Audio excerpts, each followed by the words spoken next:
BMW knows how to do inline six engines. Ladies and gents, today we're in a 2016 BMW M2, mostly stock. We have 265 section width V601 tires, square setup all around, Olin road and track coilovers, oil cooler. We have some Ferodo pads, DS2500 in the rear, and the more aggressive compound in the front. Stock power 365, stock torque 345, and weighs right around 3,450 pounds. Today we're at Button Willow, doing it counterclockwise. And we're riding with Speed Ventures.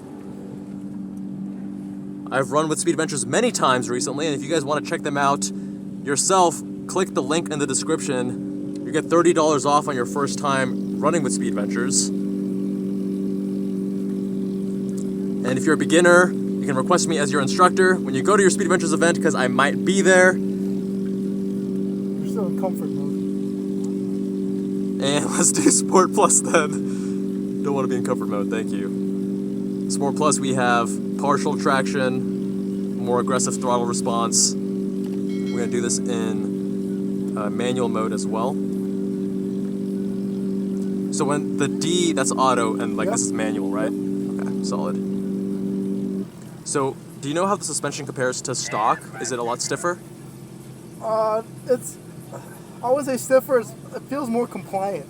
Oh, it's more compliant. It handles the bumps and everything much better. It actually has Swift springs. Okay. Yeah, not the stock Olin spring. It's the Swift springs. Do you know what the spring rate is? No. Okay.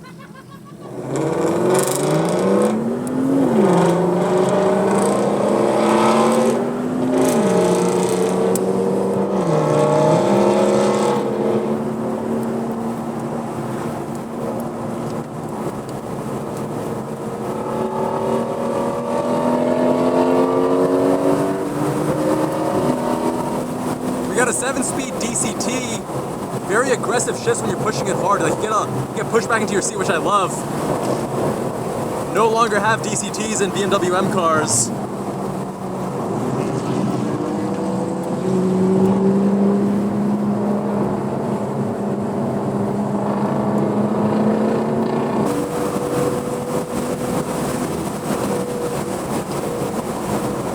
Loving these brakes, super solid and great bite.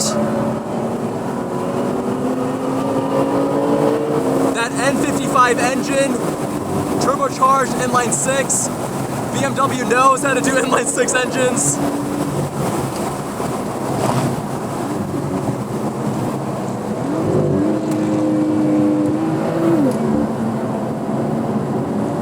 This is actually feeling a lot sharper than the example that I drove in the canyons a few months back. We drove a stock M2, didn't have the same mods.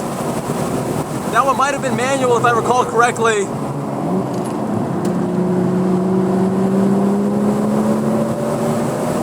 A little bit of turbo lag when you hit the lower RPMs, like 4K, but not too bad. Not like my buddy's 335i that we're also driving today.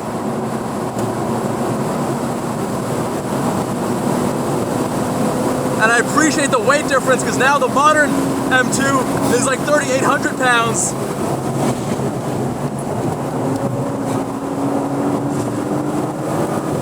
This thing isn't quite light and nimble, but it's definitely lighter on its toes than that new M2.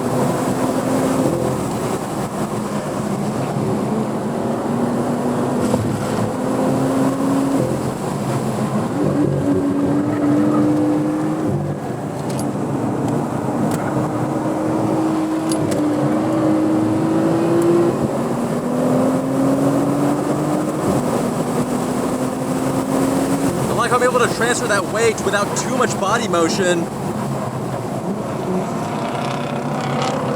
I'm liking how these coilovers are set up. It has Swift springs, not the stock Olin springs.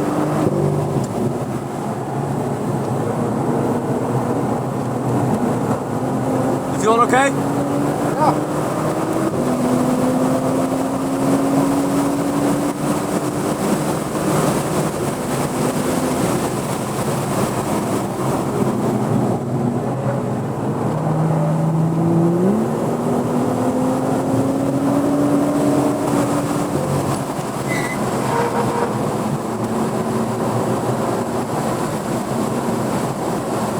Some ABS right there. Now forgive me viewers, this is my first time today doing the counterclockwise actually. I'm used to the clockwise configuration. So we're finding different ways to handle these corners.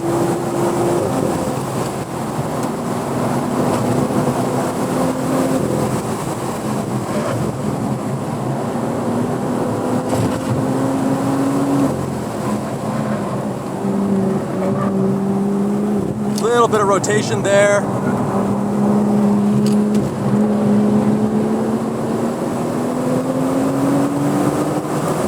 Decently sharp as you're transferring the weight, but it is a lot of weight and you're really feeling that kind of snap a little bit as you go one side to the next.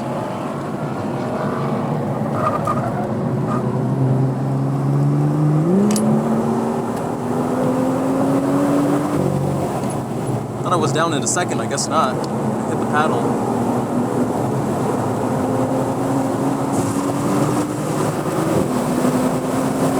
I wish I had a more linear throttle response because there's a bit of lag.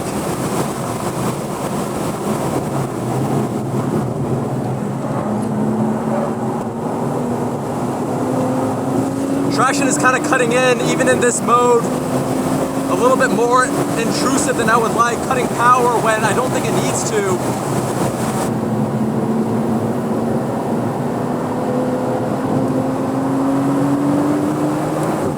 Yeah, even in sport mode, really cutting the power quite a bit.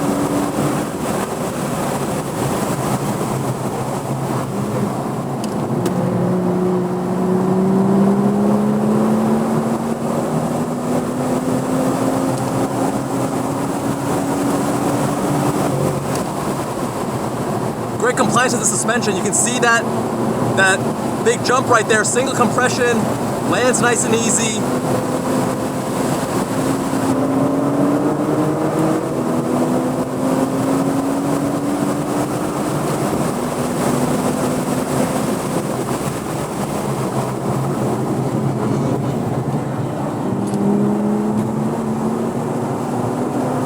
Are we able to turn traction more off?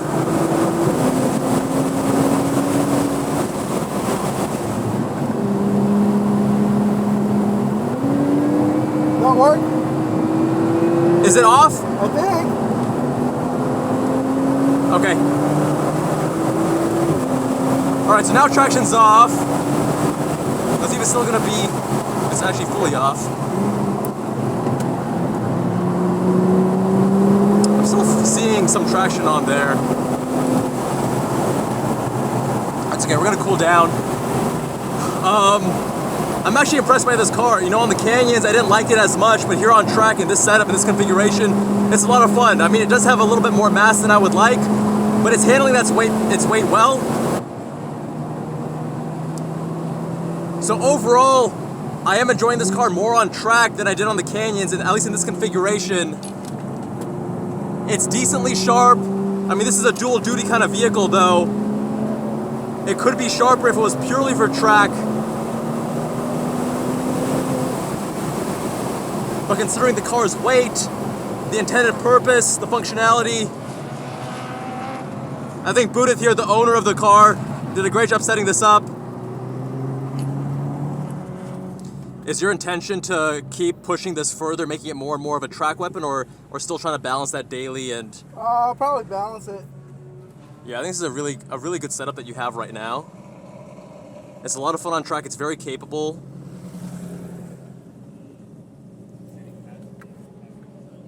I'm gonna cool down a little bit more.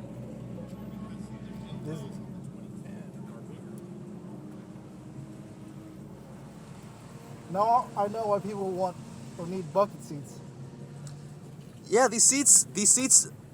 I do wish the seats did have more lateral support. Yeah. I'm used to my buddy's 335i today, so like this actually doesn't feel too bad compared to that.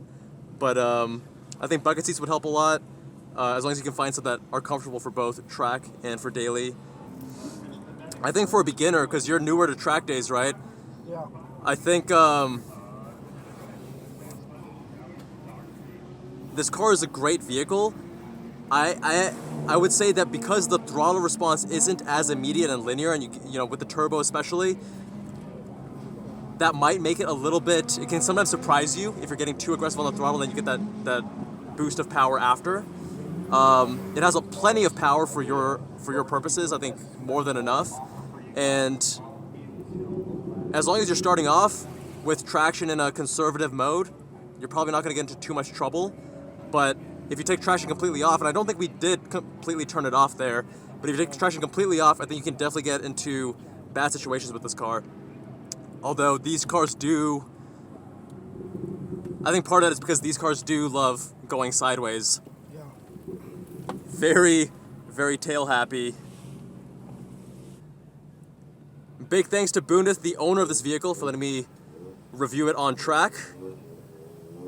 Let me know what you think of this car with a comment down below. Much love, my friends. Subscribe if you haven't already, and I'll see you all in that next one.